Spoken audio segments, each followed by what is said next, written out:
spécialiste politique du Grand Journal avec le mercredi, Arnaud Benedetti. Bonjour Arnaud. Et merci de nous rejoindre. Vous êtes professeur associé à l'Université Paris-Sorbonne, rédacteur en chef de la revue politique et parlementaire. Arnaud, gros plan cet après-midi sur la bataille de 2027. Selon un sondage IFOP fiducial pour le Figaro, la dynamique Marine Le Pen se confirme en vue de cette présidentielle. La leader du RN arriverait ainsi en tête au premier tour avec des scores assez remarquables de 31 à 33% d'intention de vote. C'est 7,5 points de plus qu'en 2022. Quels sont, Arnaud Benedetti, les ingrédients de ce succès annoncé de la candidate naturelle de l'extrême droite? Alors d'abord, il faut rester très prudent parce qu'on est encore, comme vous le savez, très loin de l'échéance présidentielle de 2027 et qu'on a connu par le passé dans l'histoire électorale des favoris annoncés 4 ans à l'avance et qui ne franchissaient parfois même pas le premier tour et parfois n'étaient même pas candidats. Donc en l'occurrence, il faut encore rester très prudent. Néanmoins, quand même, force est de constater qu'il y a une dynamique. Il y a une dynamique dans l'opinion. Il y a une dynamique qui est liée d'abord avec la réussite de la stratégie de notabilisation au Parlement de Marine Le Pen et de son groupe parlementaire qui, de fait, a respecté en arrivant en masse à l'Assemblée nationale les codes du débat républicain. En contraste avec ceux de la France insoumise. Oui, qui contraste fortement avec la France insoumise qui a décidé d'adopter une stratégie qui est celle du chaos ou du bruit et de la fureur, théorisée par Jean-Luc Mélenchon, une sorte de stratégie de rupture permanente par rapport à l'exécutif, mais aussi par rapport aux autres oppositions.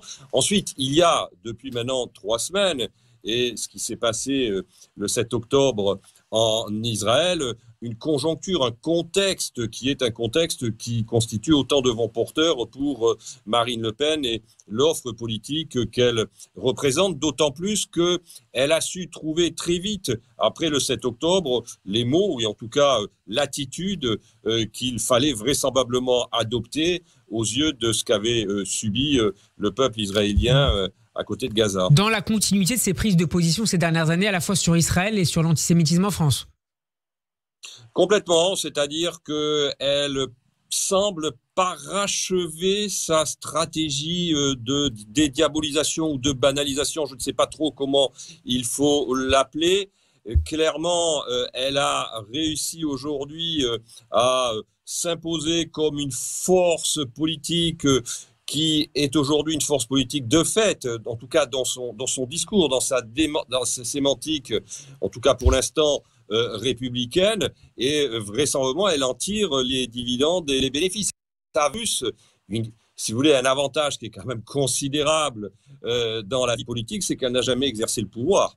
Et que là, en l'occurrence, par rapport à l'ensemble des concurrences politiques, elle bénéficie, si vous voulez, de cette réalité-là. Est-ce à dire, Arnaud Benedetti, que Marine Le Pen a réussi à détacher dans l'imaginaire politique des Français son parti de son arrimage à l'extrême droite traditionnelle, à l'extrême droite à la papa? Oui, mais depuis longtemps, parce que si vous voulez, déjà sur un certain nombre de sujets, notamment sur les sujets sociétaux, elle a pris des positions très rapidement qui étaient assez différentes de celles du beaucoup moins libérales, national, plutôt libérale, c'est-à-dire qu'elle a là, en tout cas, une stratégie de distance par rapport au vieux fond qui était celui du Front National. Et puis, elle a évolué aussi sur des questions qui sont des questions économiques ou européennes. Souvenons-nous, en 2017, elle était favorable lors de l'élection présidentielle à la sortie de l'euro. Elle ne l'est plus aujourd'hui. Donc, elle a rassuré aussi, d'une certaine façon, un électorat conservateur. Et donc, tout ceci, tous ces paramètres aujourd'hui expliquent en tout cas le fait qu'elle apparaisse comme une candidate qui s'inscrit dans l'arc républicain, ce que d'aucuns d'ailleurs de ses concurrents aujourd'hui reconnaissent. Alors face à elle, le candidat le mieux placé s'appelle Édouard Philippe, mais l'ancien Premier ministre, et c'est l'un des enseignements de ce sondage, est talonné par un nouveau venu dans cette course pour 2027. Un certain Gabriel Attal, le ministre de l'Éducation nationale, est en effet crédité de 19% d'intention favorable. C'est mieux que Bruno Le Maire ou Gérald Darmanin. C'est une surprise, Arnaud ? C'est une demi-surprise parce que Gabriel Attal, indéniablement, a su depuis qu'il a accédé à des fonctions ministérielles, occupé de manière très professionnelle la plupart de ses postes. Donc on le crédite indéniablement d'une forme de talent à exercer un certain nombre de responsabilités politiques. Et puis surtout, il a, depuis le mois de juillet dernier, en tant que successeur de M. Pape Ndiaye à l'Assemblée nationale, pris des positions politiques sur un certain nombre de sujets qui aujourd'hui constituent des préoccupations majeures des Français, notamment sur la question de la laïcité, des positions qui aujourd'hui sont défendues par une grande partie de l'opinion publique. Après, vous savez, aujourd'hui, pour construire quand même une image de présidentiable, même si le parcours d'Emmanuel Macron montre que ça peut aller parfois plus vite, ça demeure quand même un exercice très compliqué qui nécessite de la maturation.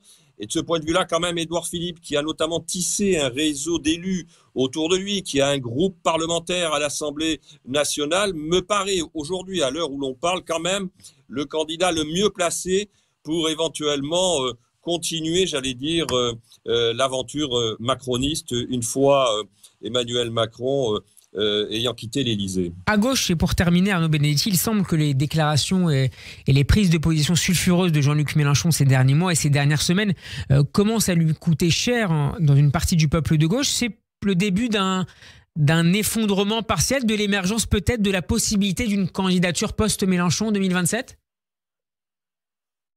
Ce qui est sûr, c'est qu'il avait divisé la NUPES sur un certain nombre de ses déclarations, notamment d'ailleurs encore plus depuis le 7 octobre, mais qu'il vient aussi maintenant de diviser d'une certaine façon une partie de sa propre formation politique LFI. Et c'est ça qui est, j'allais dire, nouveau dans la séquence que nous traversons. On entend des voix très discordantes se faire entendre au sein même de LFI. Je pense entre autres à M. Ruffin ou à Mme Garrido, ce qui démontre que quand même la stratégie aujourd'hui de Jean-Luc Mélenchon est une stratégie qui instille un doute, voire une contestation à l'intérieur même de son précaré politique.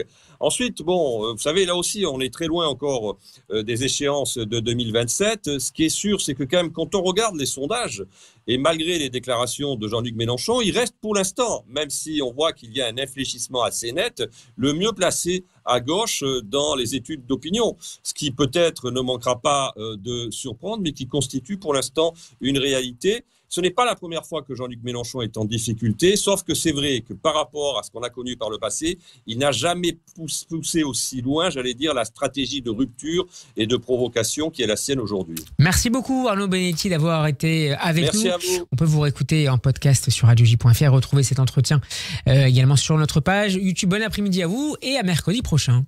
Merci à vous.